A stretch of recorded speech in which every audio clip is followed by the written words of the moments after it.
Um, There we go. Our audience, I'm introducing Bruce Fertman, who has written a wonderful book, which I can't say it hasn't been published yet. So we're waiting with great anticipation for the book called Walking Well. And, I'm very attracted to this subject because I've been walking for so long with my dogs. Dogs are a perfect opportunity to walk every day. However, it's been so hot. It's very difficult to go out there and breathe, really. So you've been into the walking vibration for a long time, it seems like, amongst many other things. Yes, well, I started out as a little kid that was very much in love with moving, and that I think by today's standards, I would have been considered an ADHD kid. Mm. So movement, being outdoors and being in big spaces and moving a lot made me be able to use my energy, and that made me feel better. So I was always oriented toward movement from a very young age. And I was oriented to teaching movement from a very young age because I was good at it. And people wanted to be able to do what I could do. So they Mhm. would ask me, and then I started. And this goes way back from when I was 12, teaching swimming, teaching diving at camps, then getting into gymnastics, and it just went on and on, studying a myriad of movement disciplines through my whole life. So that's going over 60 years now in terms of movement study, formal Mhm. movement study. My interest in walking really began quite a bit later when I was about 40 and I started to visit New Mexico. And then I started hiking. Mhm. And And so I was walking a lot in a very inspiring landscape. And um, gradually, I started to realize that walking would be the best movement through which to impart this lifetime of knowledge that I've accrued about human movement, because it's basically the common denominator for us as humans, so that almost all of us walk, Mhm. and not all of us, but Mhm. most of us.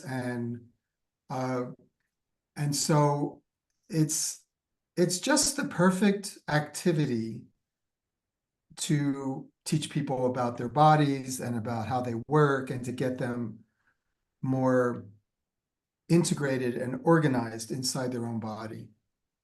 It's a very large movement, walking. The whole body is set into motion. And uh, so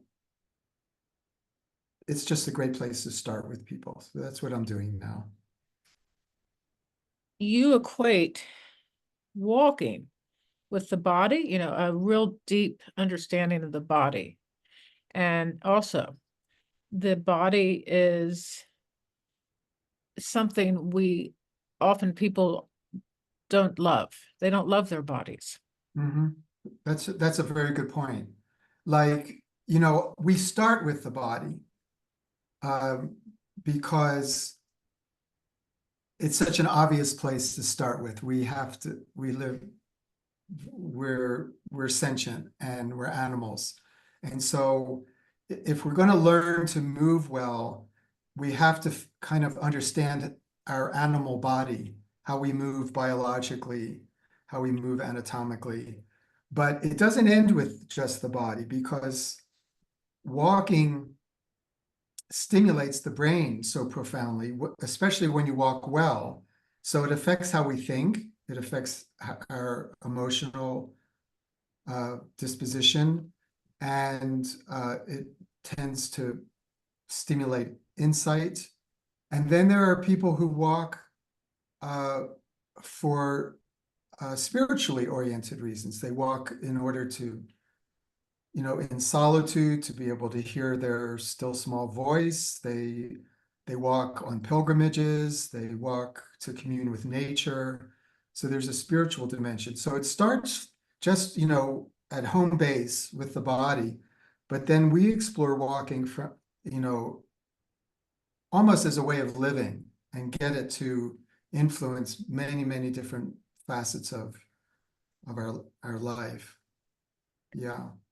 The it just can't popped into my mind. The Camino, walking the Camino is such a spiritual practice that people Yes, changes their life.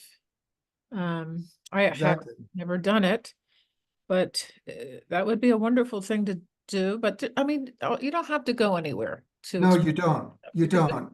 yeah. That's one of the things we teach. I mean, we encourage people to do these kinds of exciting adventures that involve walking. That's wonderful when, if and when we can do that. But you don't have to be anywhere special. I mean, our feeling is, anywhere you are, anyone, no matter who you are, no matter where you are, we're on holy ground, we're in a holy space, we're in a holy body, and we're in a holy life. Mhm. So you don't, you can just be anywhere. Yes, It's, yes. Just yeah. even walking across the floor or going Yeah, around. walking to the post office, being in a supermarket, Oh, yes, yes, walking, and uh, it, walking from your car to wherever you're going. It doesn't have to be anything. It's not, it doesn't have to be anything special. And in fact, I think we're probably the only book on walking that actually talks about walking in indoor spaces. It's not just exercise. It's not just walking around the block, which is, of course, very good for you. But we walk from one room to another. You yes, know, we're doing something in one room. We're at the computer. We go to make our tea. We get up. We walk into the kitchen, right? We walk through doorways. hmm, It's like, well, how do we want to be when we enter a new space or yes, when we leave a space? That's why, like, religious people, they'll put a mezuzah, Jewish people put a mezuzah at the door because we want to remind ourselves how we want to be when we go into that space, or yes, a crucifixion, or a welcome mat, or, what people do, that's doorways. So that has to do with how we walk into a situation and having an intention about, well, as I walk into this situation, into this meeting, into this building, into this situation, how do I want to walk into it? And how do I want to feel when I walk away from it? right. So we think about walking very much as a metaphor Mhm. as well, just living. How do we walk through our life? It is a metaphor. Yeah. Reminds me of Thai Nhat Hanh noticing how Thomas Merton would go into a doorway. He would open the door and close it very gently. And he said, aha, he is a monk. So it's people often will slam doors. And Yeah, when yes. people slam a door, I'm going, oh, no, no. Uh-huh.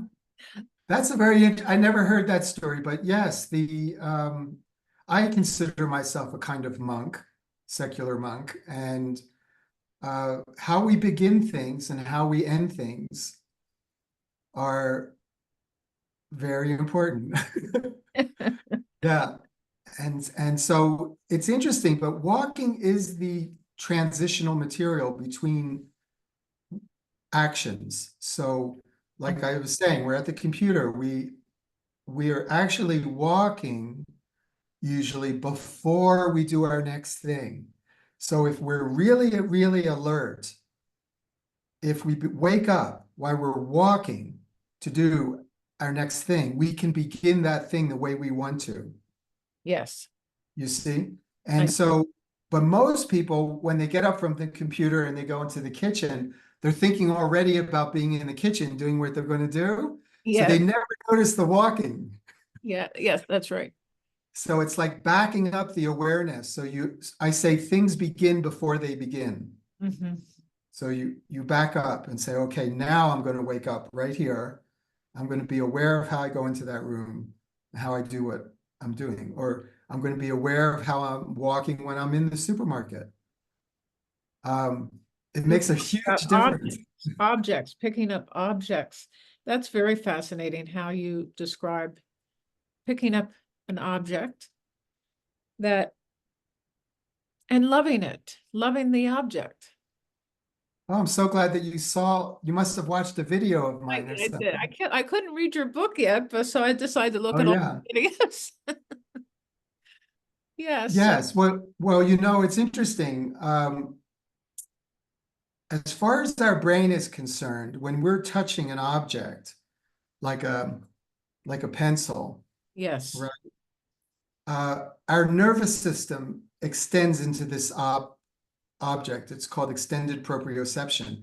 That's why eventually we can move this like it's part of our body, right? Right. So as far as the brain is concerned, this is when we pick this up, it's part of our body. But we don't experience it that way. Yeah. But our brain actually, that's what the brain does. So when I hold this cup, um, I can learn to feel it like it's part of my body. And then it's a totally different experience. And I can do the same with the chair that I'm sitting on because my brain, as far as my brain is concerned, that chair is part of my body. It sort of includes whatever you're touching. Mhm. And Mhm. yeah. So if I become aware of the chair as an extension of my body and my body as an extension of the chair, I am interacting with my environment differently. So Michael and I spend a lot of time in the book teaching people how to sit, how to stand, how to walk, because they're and how to lie down too, because they they're all very, very important. They're all when you start to stand really well, you can walk better. When you start to sit really well, you can stand better. And it's not really about posture. It's about organizing your body from the inside out. So you really, really have support without having to effort.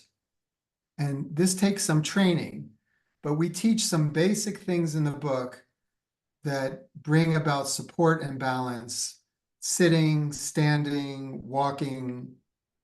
And I'm excited about sharing it with people, frankly, with a Yeah. larger audience. Yeah. Yeah. Yeah. So it sounds a little bit different than mindfulness, although that is part of it. The I have a teacher by the name of Will Johnson who has who was my husband's meditation teacher. And then when my husband passed from COVID, I decided to take him up as my teacher. And he teaches he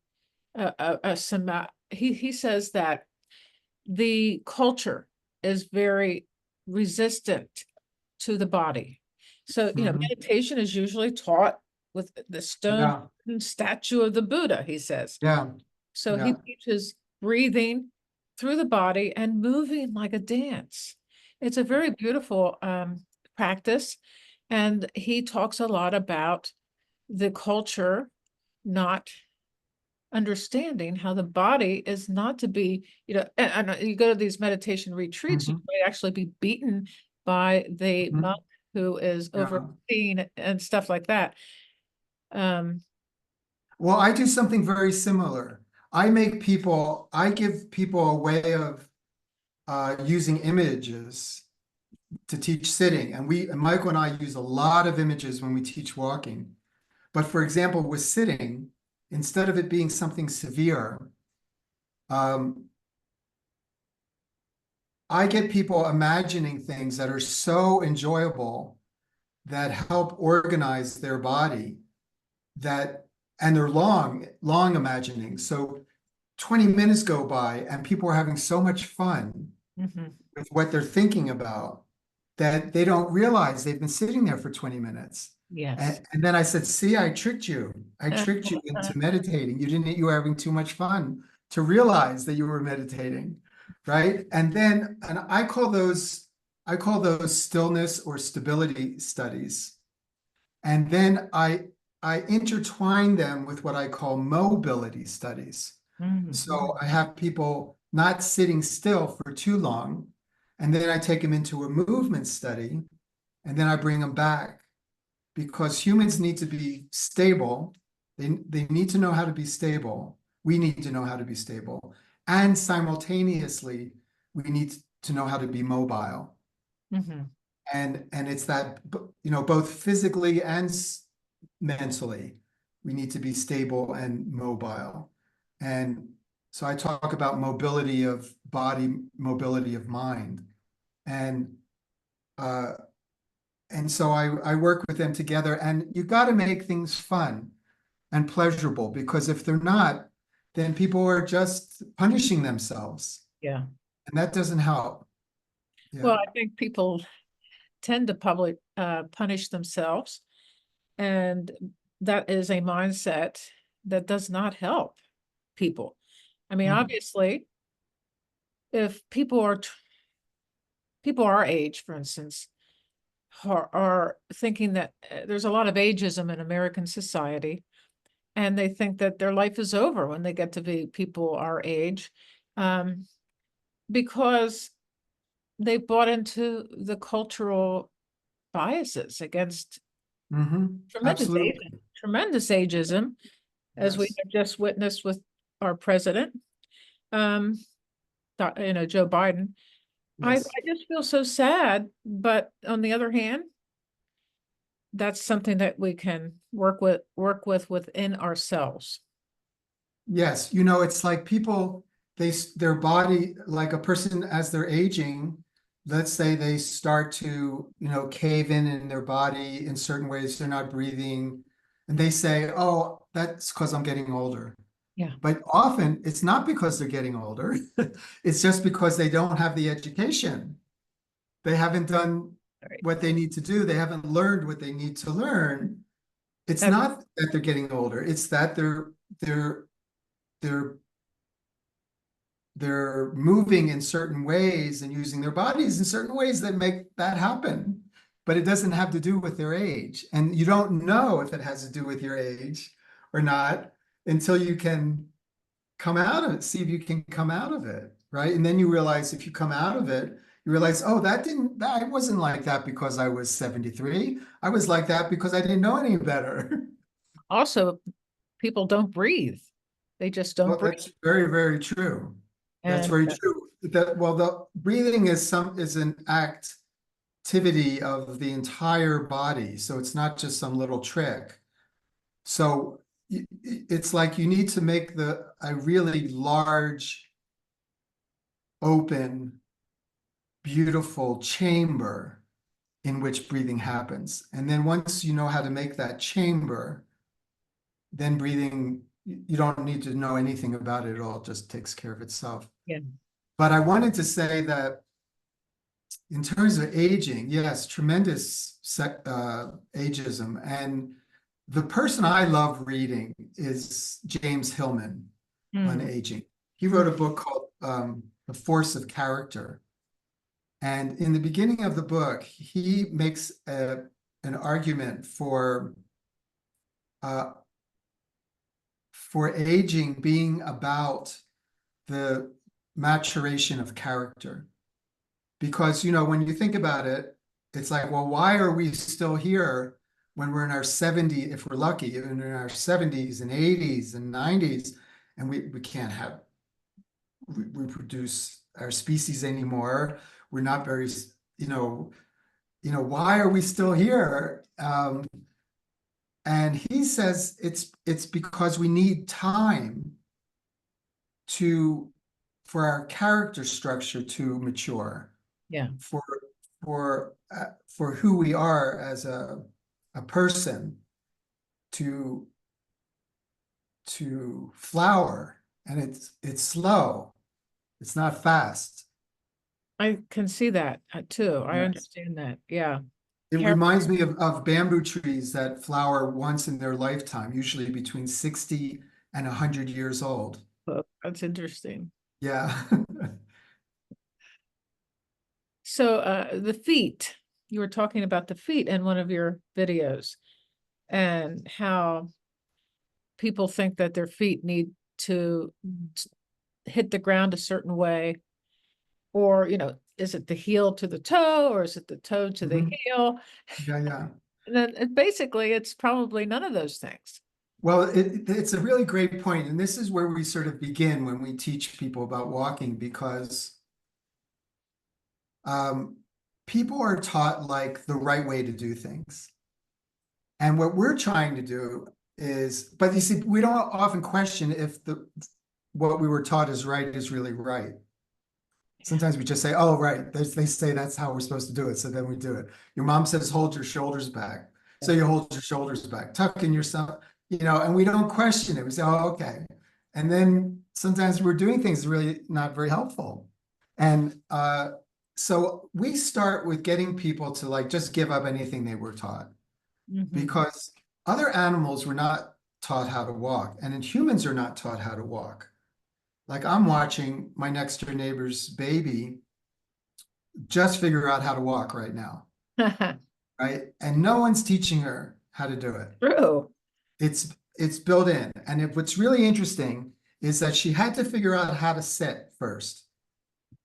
And then when she figured that out, she was ecstatic.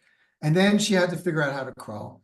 And now she's getting really good at standing, right? And she's got to figure all those things out. And now she's right on the cusp, and and so no one's teaching her how to do it.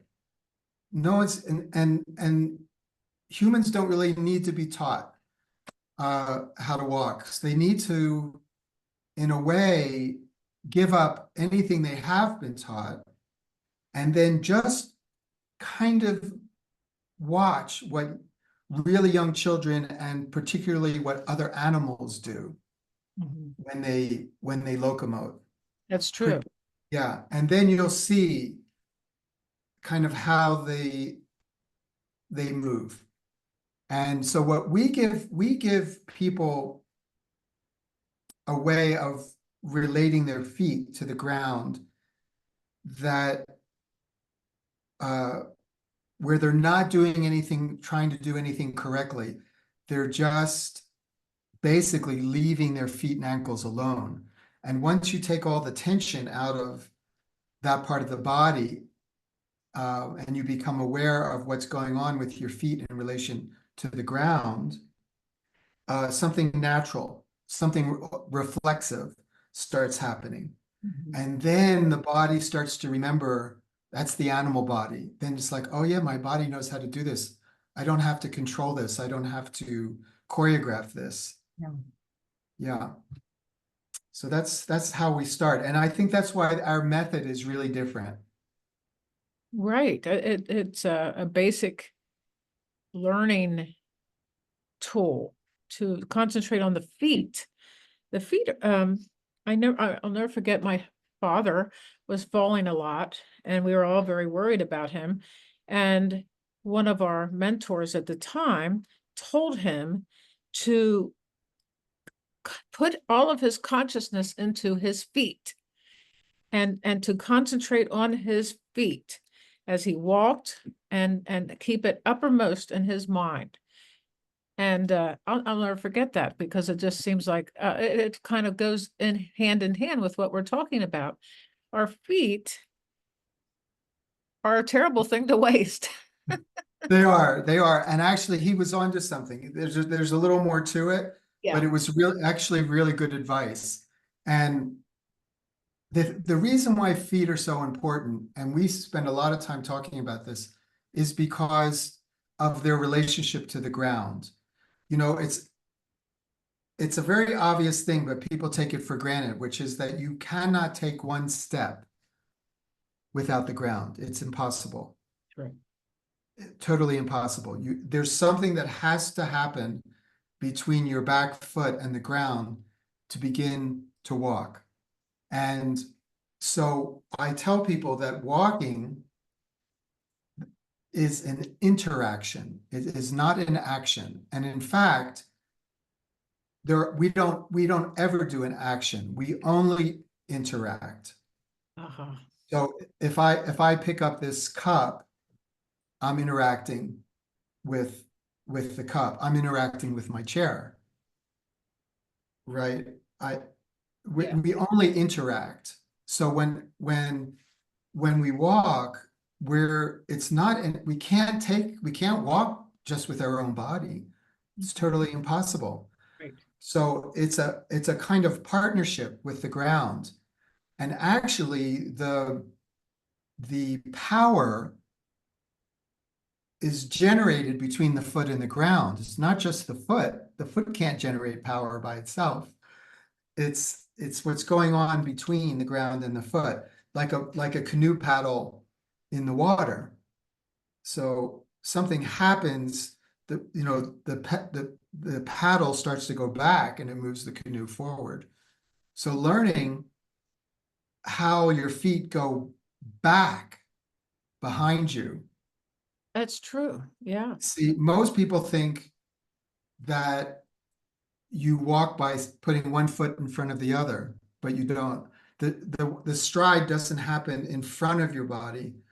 The stride happens behind your body. Would you like me to show you that? Sure. Sure. Okay, hold on a second.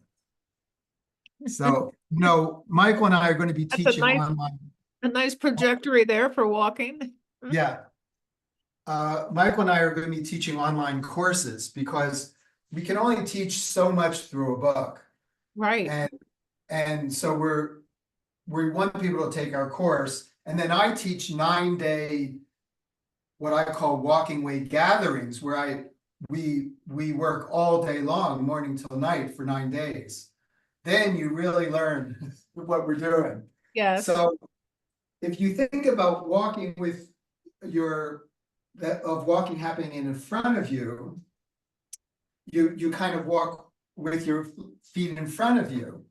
And that's actually a very weak walk. And it makes me lean back, and it will be very tiring. But now watch, this is what's really going on when you walk. I don't know if can you see my feet? I can. Okay, so where walking really happens is there. Behind, you see how much this leg is behind me? Yes. So this is actually what makes a walk start, right here. So my stride, if I say, let's say the word back, and then I say back, Yeah. see that part, and that leg is behind my body. And that's where walking actually happens. It's like back, back, back. It's behind me, back, back, back. When my foot comes down, it's not out in front of me, it's under my head. Yes. So walking doesn't have, this is trucking. Remember in the old days, we would call this trucking. That's with the legs in front. Yes. Yeah. Now, if we lose our anatomical structure, let's say a lot of people get older, their pelvises start to drop down under them, like we call it dog tail. Yeah. Like Yeah. the dog tail gets tucked under the legs. So this starts to fall down. When that falls down, the chest collapses. When the chest collapses, you can't breathe very Right. well. It's very hard to raise your arms. It's hard to really see. So then you're like this. Then when you go to walk, you can't put your feet behind you. So they're in front and there's no power. So watch, I'm gonna go from being 84 or 85 or 90. And then when I learn to do that, right, then I can put my feet behind me when I walk. You see, so then when your feet are behind you like this, your pelvis starts to move. And and if your pelvis starts to move, your hands start to swing. Yes. Now you're walking, right? Yes. So there's a real methodology that we teach, and we teach it from the ground up, right? From the periphery up, and we teach it from the hands into the center. So there's a real method, and you just have to learn the first thing and the second thing and the third thing. And within a very short time, I mean, it's kind of remarkable. And I think it doesn't take long, because what you're doing is you're tapping into an instinctive knowledge in the body, because we all knew how to walk. You know, it's kind of like how Noam Chomsky talked about that we don't have to learn grammar, Yes. right? It's just built into the brain. So walking is built into the body. We don't have to learn it. So we have just figured out what to teach people so they don't interfere with their reflexive ability to walk. That's Yes. basically what we've done. Get the mind out of the way. It's almost getting the mind out of the way. Yes, and that's right.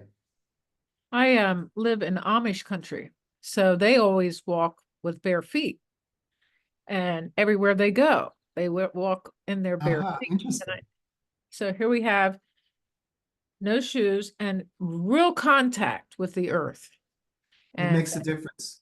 and they're not very they are very healthy people. They're healthier than the general population. They have some congenital Mhm. um things that go through the population, but the Amish population. But yeah, I worked with the Amish as a nurse for a while, and I noticed that they were very, very healthy. And they came into the clinic in their bare feet, and they go Mhm. shopping in their bare feet. And How amazing. I didn't know that. yeah, yes, And they live closer to nature. they do. They made a very interesting decision somewhere along the line to not use electricity in the way that we do. And what that, think about it. Like if you're riding a bicycle, right, that you have to use your body Mhm. to connect to that bicycle, right, which is very different than sitting on a motorcycle, Yes, yes, right? If you have a hand tool and you have to go like this, it's very different than just that, you see? yeah. So they made a choice, or if you have to plow a field and you use a horse, but your body your body has to interact, and it has to you have to use some of your physical energy to make things happen. And I think that was from a physiological point of view, that was a very interesting point to say, no, that's it. Yeah, yes, Because you are using technology, but a bicycle is fantastic technology, and it allows you to travel, but not without your body working, yeah, right? right. So that's kind of brilliant in a way. It really is. They are brilliant. They're brilliant people. And And also, I'd like to say walking, even if you wear sneakers, not even barefoot, but if you're walking on dirt compared to walking on cement, it's really different for your joints, uh, that, all your joints. I feel it right away, the difference. If I'm walking on a blacktop or cement, and then I go onto the ground, I feel better on the ground too when I walk. what Yes. happens through the entire joint system is different. So not everyone can get out into those kinds of environments, but we really try to encourage people to Now, do do you that. feel like the act of walking in the way that you described helps to harmonize the heart with the brain? You know, there's this heart math idea the heart goes into coherence with the brain. And I think a lot of that is part of what you're talking about. Well, I'm not a scientist, but I can tell you that when you learn to walk well, I mean, I know it from my own life, but I've worked with thousands of people, and and not just online. I mean, thousands of people in person, and over a half century. So it's a longitudinal study. Yes, it And, is. and I can tell you that walking and moving well in general, and walking in particular, um, affects people in every way, shape, and form.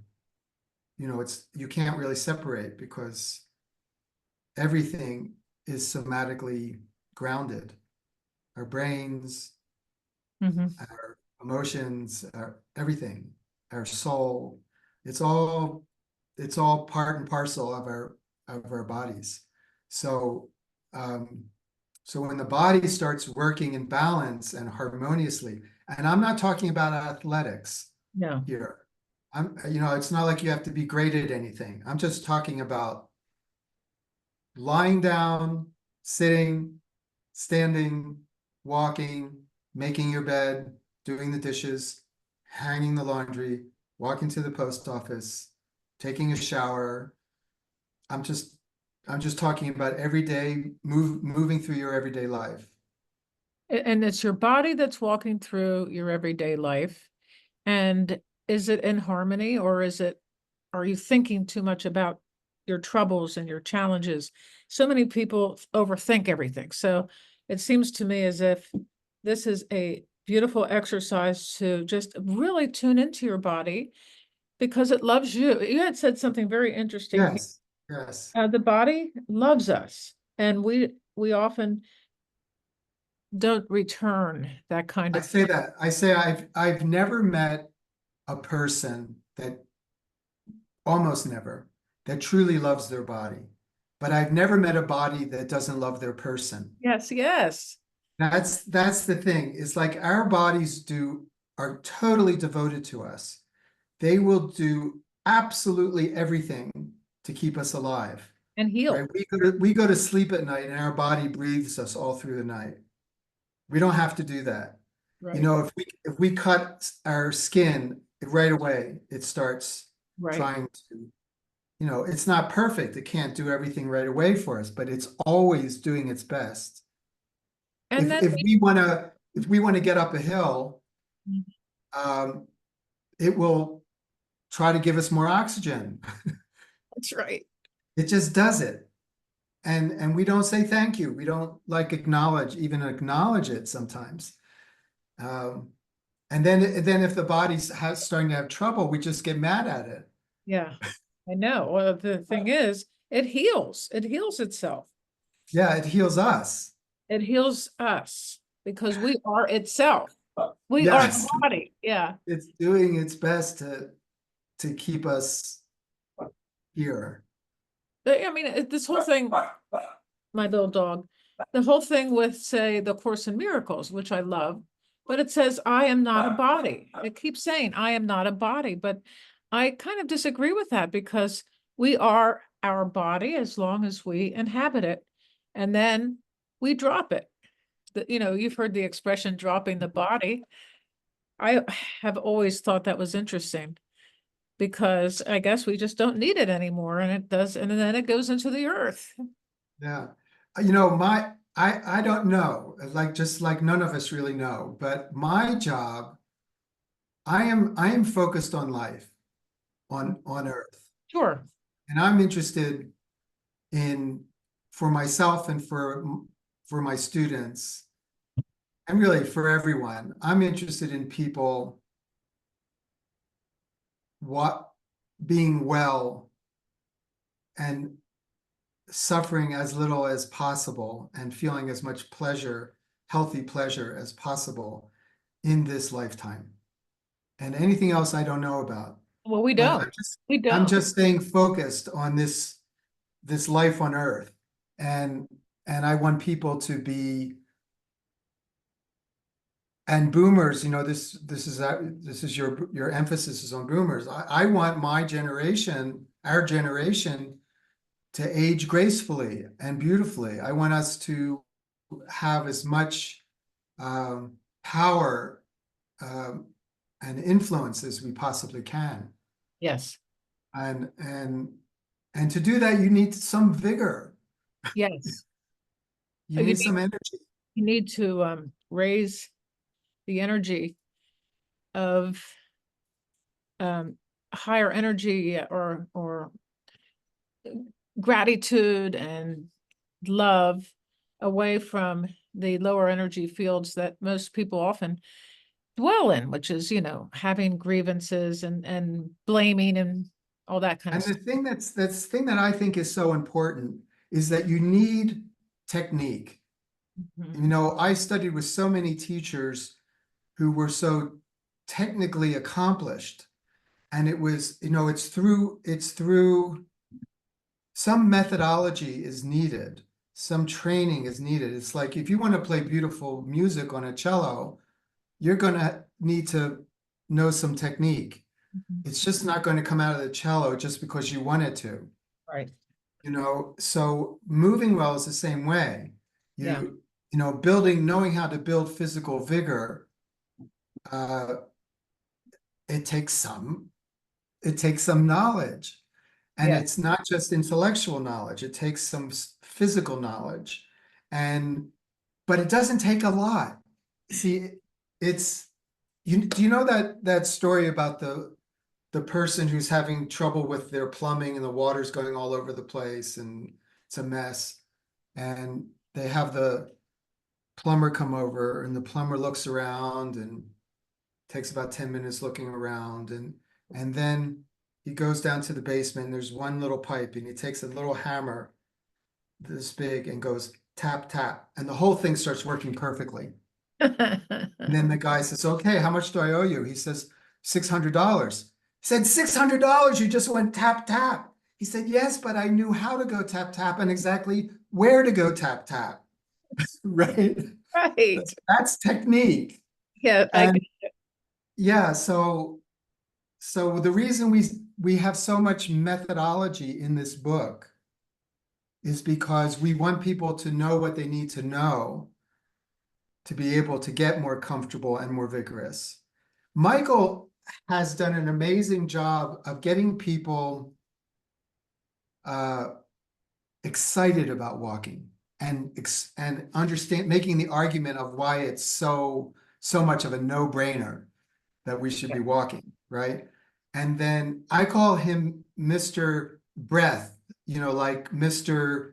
Scope. He has the big picture, and Uh-huh. I'm Mr. Depth. I go really deeply into the methodology of walking. That's sort of my expertise. So together, that's why I think the book is so good, because together there's the method is in that book, and the inspiration to really want to move better through your whole life, through your whole day, from morning till night. Michael gets you very excited about wanting Walk well. to do that. Yeah. So Uh, I think yes. I really do think it's a good book. Well, I can hardly wait to read it. Me, Uh, I've what? read it a lot already. This is what it's going to look like. Oh, it's so Yeah. pretty. Yeah, we worked on, our publisher, New World Library, they were great. They are Aren't they great. the best? Oh my gosh.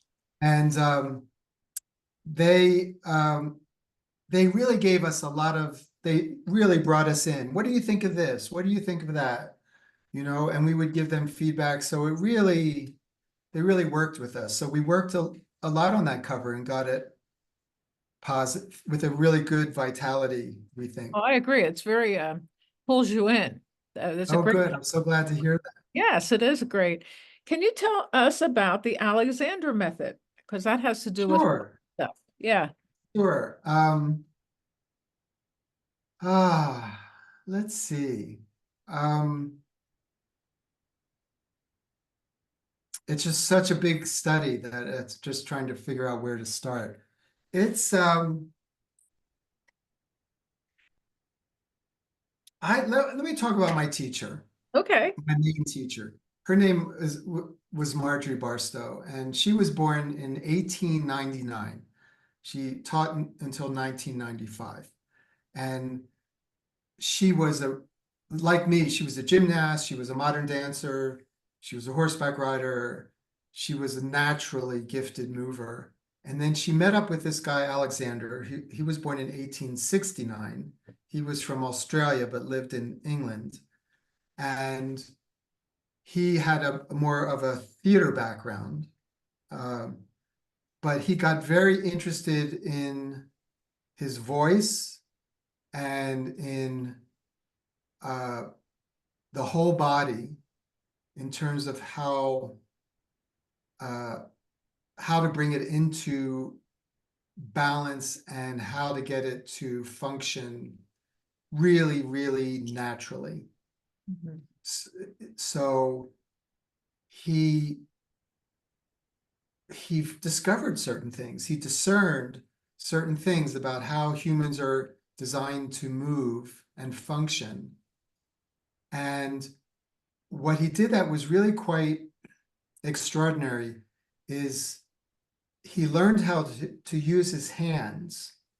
So people would just let go of all the confusion in their body, where they were tight, Hmm. where they were interfering with their coordination.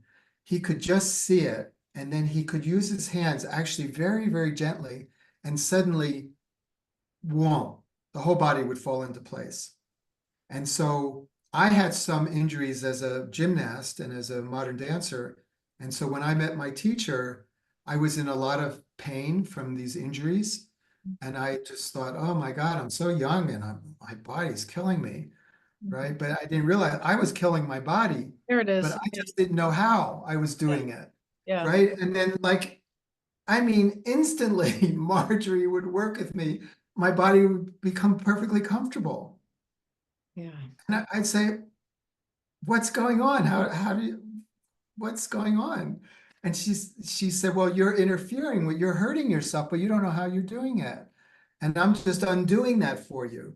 And then I would go back and it would start to hurt because it was habitual.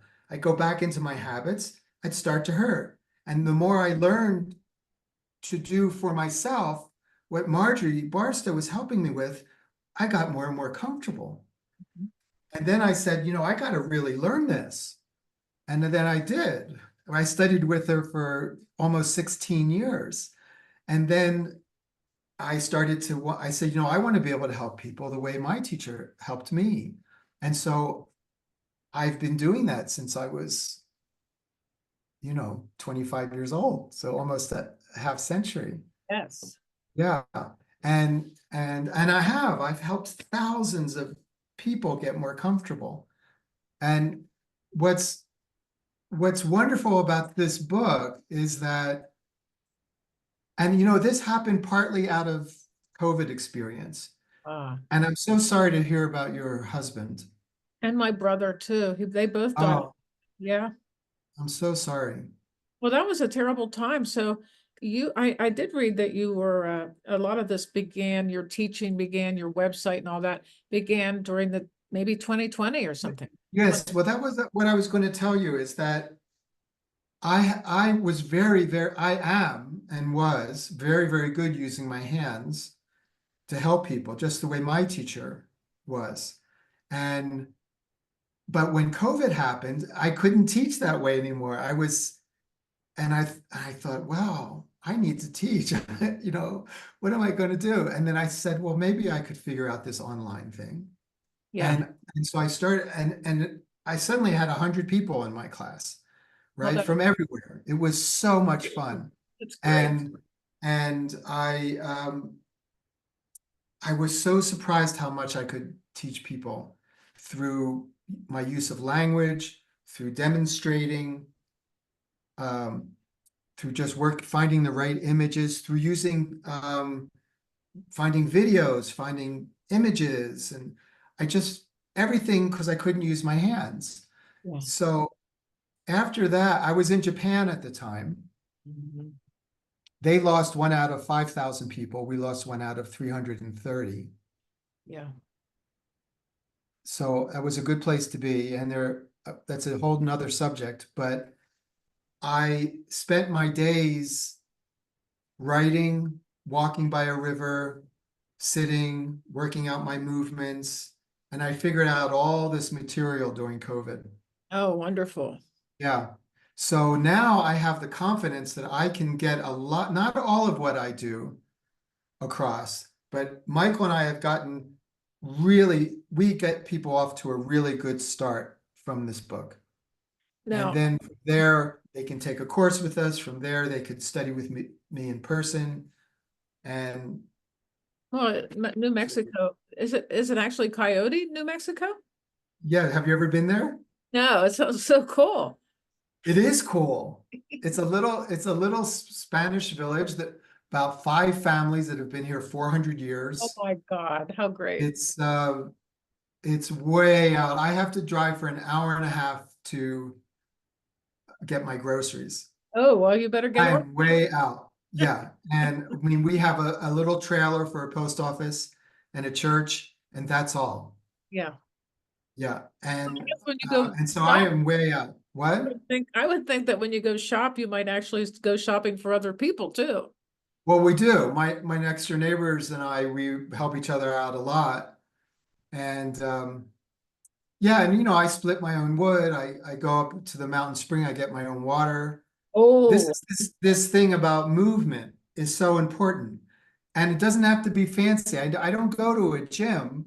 I go to a mountain spring and I carry water and well, I split wood. you live And in a blue zone. You live in a blue zone, yeah, right? right. Yeah, yes. And I don't know where I was going with Well, that, but it's like you are so close to the earth and what you're doing with your body that you'll probably live to 150. I don't know. But all I know is I'm enjoying myself. Yes, yes. And um, and part of that, I had a wonderful teacher. His name was Zalman Schachter. He was a friend of the Dalai Lama. He was head of the Department of World Wisdom at Naropa. When I studied with him, he lived in Philadelphia and he taught at Temple University. Just a fantastic human being. And he lived into his 90s and taught to the end too. And he wrote a book called From Aging to Saging. Oh, okay. The woman I was telling you about with the feet, her husband was into the gentleman that you're referring to. Yes. Wonder he changed many, many, many people's lives. He was a real inspiring human being. Mhm. And uh and he taught me how to teach in a way. He taught me how to tell stories. Tell stories. He was a fantastic storyteller. So basically what he's saying in Aging to Saging, and maybe this is a good place to stop Mhm. in terms of for our generation, is we shouldn't think so much about aging. We should think about saging. Yes. Like we have accrued a certain amount of experience, and the only Zalman used to say the only way you can save anything is to give it away. Oh, I agree. Yeah. So like what you're doing is saging, Yeah. you know, and what I'm doing is saging. And we don't want to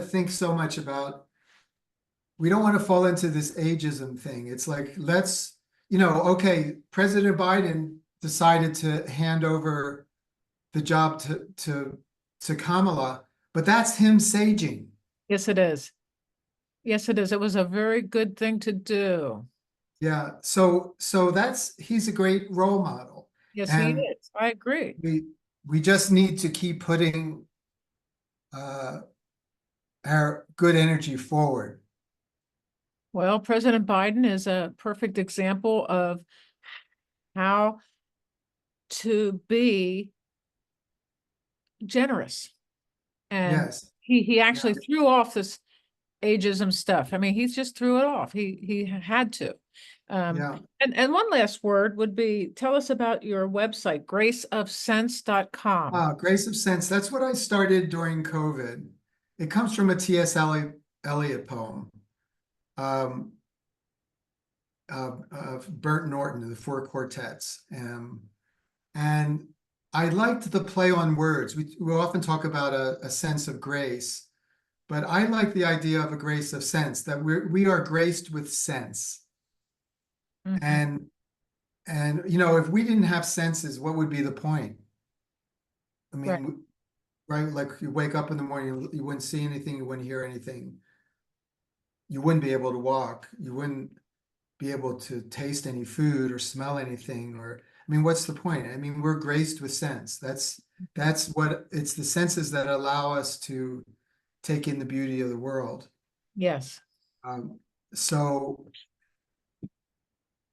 you know, I'm for ennobling the body because I think it is dignified, and um, and I'm for ensouling the world, seeing the world as alive, not Mhm. as some object that we can do anything we want with. Yes, yes. So um, life is profoundly physical. The world is profoundly physical, and we are profoundly physical. And we might as well understand how all that works. Yeah. Yes. Yeah. Well, I am looking forward to your book. And I have looked, oh, and of course, your classes, if anybody wanted to get a sense of what you are teaching, there is something that is of no cost there. And get to get people interested in what you are teaching.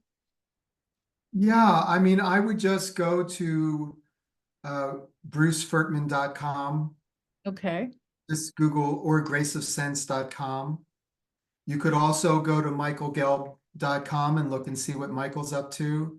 Um, our website, walkingwell.com, is not, it's in process. We're making it as we speak. Yes. Um, but yeah, just, you know, go to my website, go to Michael's website, pre-order our book, Yeah, I did that. and thank you. And Michael and I are really looking forward to sharing what we've together have spent 100 years studying. Between the two of you, right? It felt like, Yes, 100 oh, years. well, it was such a pleasure to meet you. I appreciate Yeah, it. it was great to meet you, Kate. Thank you. And enjoy You the rest of your day. you too. Listen, and send me your uh interview, Yeah, our interview, yes. and I look forward I to. can't publish it though until about the third of, well, whenever the book is being published. Yeah, that would be great to do it right as the book comes out. That would be wonderful. I think I'll publish it and then send it to you at that time, or else I Oh could, yeah, you can do that. You yeah, can do that. okay, okay. And just thank you so much for your support. Oh, my pleasure. I love Yeah. this thing with New World Library. I have to say that about 15 years ago, I was doing interviews with New World Library authors through audio. It was a blog talk radio show, but this, I feel more connected to Oh yeah, it's much you. better to see each other. It is. Yeah. So thank you again and You're enjoy the welcome. rest of your day. You too. Bye-bye. Bye-bye.